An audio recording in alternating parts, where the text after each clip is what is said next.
wabarakatuh. Salam sejahtera untuk kita semua. Perkenalkan, nama saya Irgia Disjo Fariski dengan NIM B1031 201154. Di sini saya akan menjelaskan mengenai penugasan ulangan akhir semester mata kuliah pemandiri. Baik, langsung saja kita mulai. Baik, langsung saja kita masuk ke dalam pembahasannya.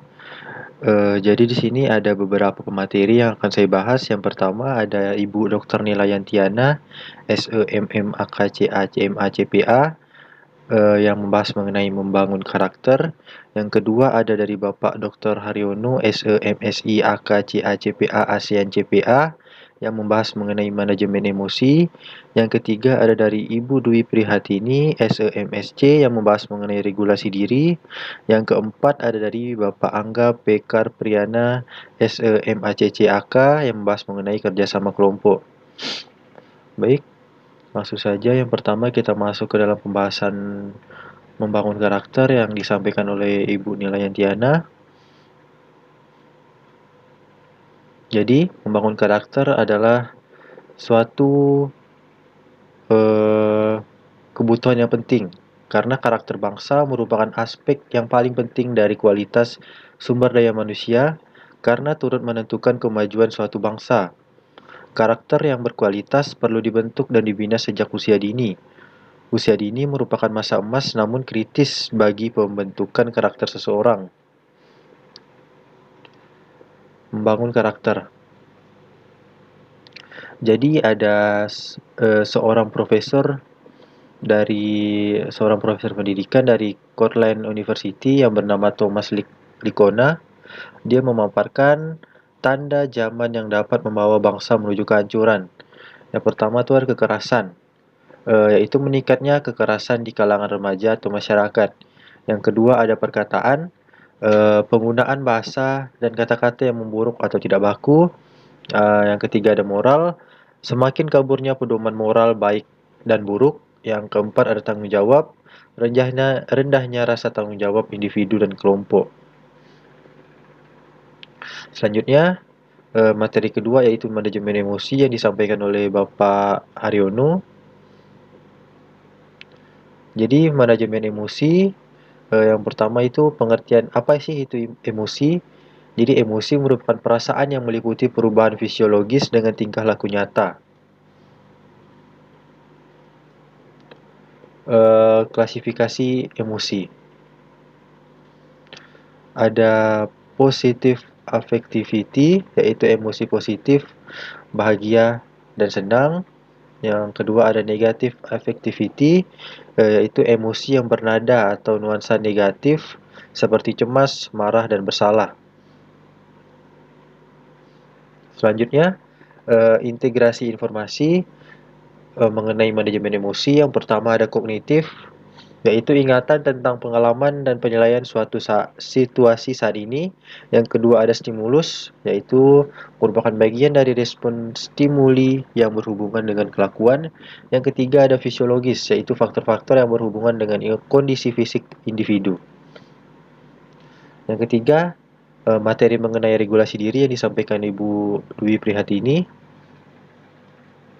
Jadi regulasi diri merupakan suatu proses yang memungkinkan seseorang untuk mengatur aktivitasnya, pikirannya, dan perilaku dengan usaha yang lebih besar untuk mencapai tujuan yang diinginkannya. Regulasi diri merupakan dasar proses sosialisasi karena berhubungan dengan seluruh domain yang ada dalam perkembangan fisik, kognitif, sosial, dan emosional. Untuk faktor di regulasi diri ada dua, yaitu dari internal dan eksternal. Untuk dari internal ada observasi diri, proses penilaian, dan reaksi diri. Observasi diri merupakan mengamati diri dalam sebuah tindakan.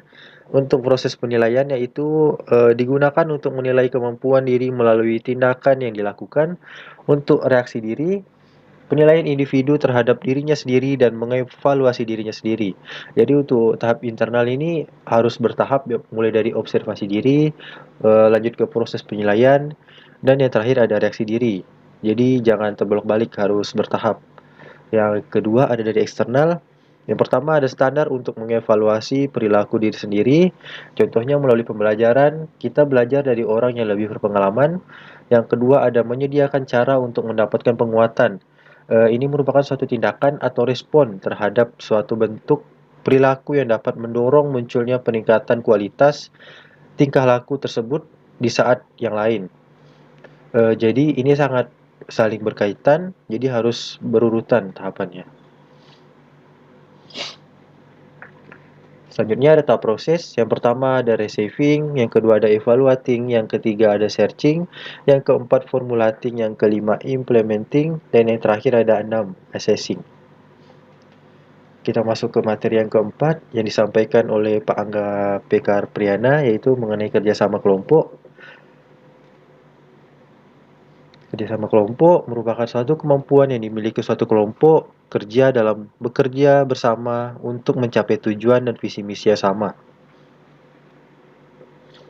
Jadi langkah untuk mencapai suatu kerjasama kelompok yang pertama itu ada tentukan dulu visi dan misi tim. Yang kedua ada tentukan goal setting untuk mencapai tujuan. Yang ketiga ada tentukan aturan dalam tim. Terus selanjutnya mengenai strategi. Strategi yang pertama yaitu dukung tim menetapkan standar yang tepat. Yang kedua, dukung tim mengkomunikasikan akuntabilitas. Yang ketiga, dukung tim kembangkan keterampilan. Yang keempat, dukung tim dengan meninjau pekerjaan mereka. Yang kelima, dukung tim dengan menjadi pendukung pertama. Yang keenam, dukung tim dengan selalu hadir untuk mereka. Jadi selalu ada untuk mendengarkan tanggapan atau pendapat dari mereka.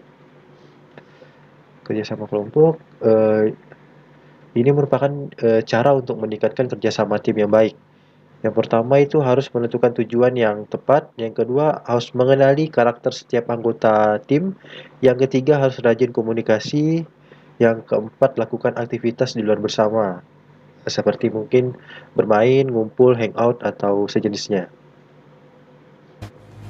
Baik, cukup sekian pembahasan yang dapat saya sampaikan. Kurang lebihnya mohon dimaafkan. Assalamualaikum warahmatullahi wabarakatuh. Salam sejahtera untuk kita semua.